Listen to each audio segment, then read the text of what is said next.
Hello everyone, তো আজকে আমি বানাবো চিংড়ি মাছের মালাইকারি। তো সেটাই ঘরে কিভাবে বানানো যায় সেটা আমি আজকে তোমাদের সাথে শেয়ার করব।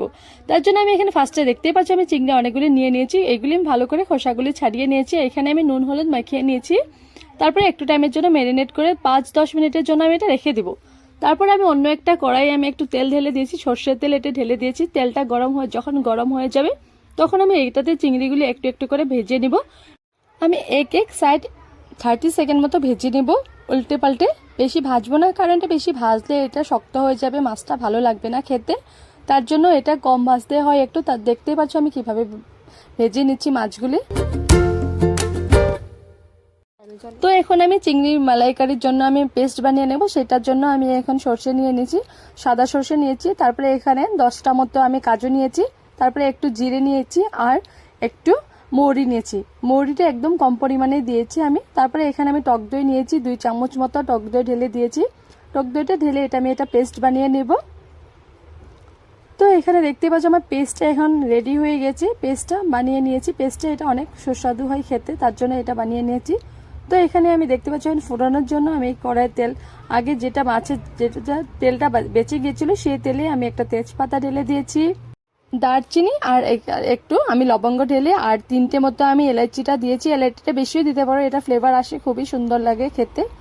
তো এখানে আমি একটু নেড়িয়ে চাড়িয়ে এটা দেখতে পাচ্ছ এখন আমি পেঁয়াজ বাটা এখানে দিয়ে দিয়েছি। পেঁয়াজ বাটা দুটো পিস নিয়েছিলাম আমি, সেটা আমি বেটে নিয়েছিলাম।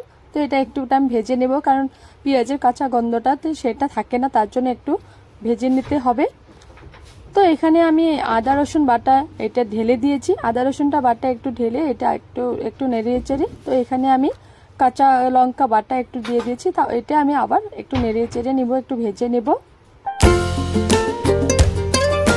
এই পেস্টটাতে এখন একটু আমি হলুদ গুঁড়ো ঢেলে দিয়েছি আর কাশ্মীরি রেড চিলি পাউডার এখানে দিয়ে দিয়েছি। তো এটা আরেকটু আমি ভেজে নেব, কারণ মশলাগুলো নাড়লে জলদি জলদি পুড়ে যাবে, তার জন্য তাড়াতাড়ি এটা নাড়াতে হবে। তো এখন আমি মশলাটা যে পেস্টটা বানিয়ে নিয়েছি সেই পেস্টটা আমি এই মশলাতে ঢেলে দেব একটু একটু করে। তারপরে আমি এখানে একটু নাড়িয়ে চাড়িয়ে দেবো। দেখতে পাচ্ছ খুবই সুন্দর কালারটা এসেছে, দেখতে খুবই সুন্দর লাগছে।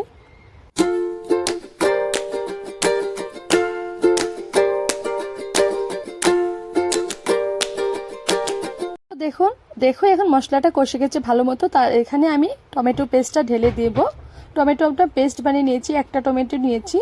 তো সেটা আমি এখন ঢেলে আর একটু কষিয়ে নেব। এটা ভালো মতো কষাতে হবে, তখন খুবই সুস্বাদু হয় খেতে। তা দেখতে পাচ্ছ আমি কিভাবে রান্না করছি। এখন মশলাগুলো দেখতে পাচ্ছ এখানে কষানো হয়ে গেছে। তো আমি নারিকেলের দুধ ঘরে বানিয়ে নিয়েছিলাম, সেটা আমি এখানে ঢেলে দিয়েছি। নারিকেলের দুধটা ভালো মতো ঢেলে দিতে, তারপরে আরেকটু নেড়িয়ে চাড়িয়ে এটা পেস্টটা একটু শুকাতে হবে। তো দেখতে পাচ্ছ কি সুন্দর কালার এসেছে। তো তার মধ্যে আমি একটু গরুর দুধ নিয়ে নিয়েছি। গরুর দুধ 2 কাপ মতো এখানে আমি অ্যাড করেছি। কারণ এটাতে আমি জল দেব না, তার জন্য আমি এটাতে লিকুইড দুধই ইউজ করেছি। তো আমি এখানে ভেজে রাখা চিংড়িগুলি আমি মালাইকারিতে ঢেলে দিয়েছি। তো আমি একটু টাইমের জন্য এটা নাড়িয়ে চাড়িয়ে নিব।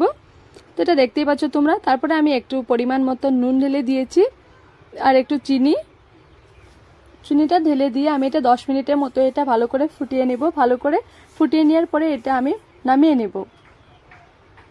তো এই চিংড়ি মাছের মালাইকারিটা গরম ভাতের সাথে খেতে অনেকই সুস্বাদু হয়। এটা খুবই ডিলিশিয়াস একটা রেসিপি হয়, তোমরা এটা ঘরে অবশ্যই ট্রাই করতে পারো।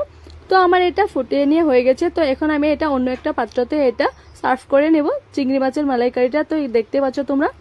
তোমাদের যদি এই চিংড়ি মাছের রেসিপিটা ভালো লাগে থাকে তো অবশ্যই আমার ফেসবুক পেজটা ফলো করে নেবে, এটা ভুলবে না কিন্তু।